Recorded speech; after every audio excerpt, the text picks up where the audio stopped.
My name is Jessica Rogers and I am a trainer to teach strike at Fire Fit Kawana.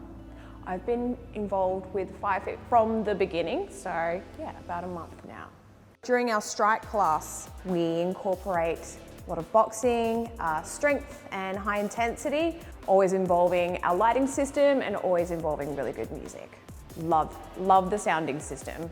So it doesn't matter what kind of music you play, it's always a really good environment, and I've found that the clients respond really well to it. They really enjoy it. The microphone is very easy to use. That's one thing I love about it. It gives me one less thing to have to think about when I'm at work, but very easy to use.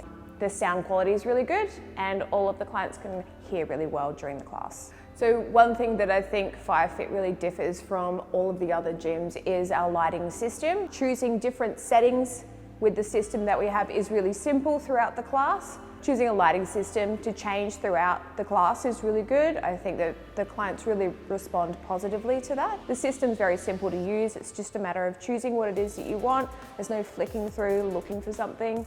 One thing that Strike offers is the combination of Fight Club meets Nightclub, which is what the lighting system really brings, which is a total game changer for our classes. So having that lighting system really builds motivation, gets our clients really excited and really focused and involved in the class.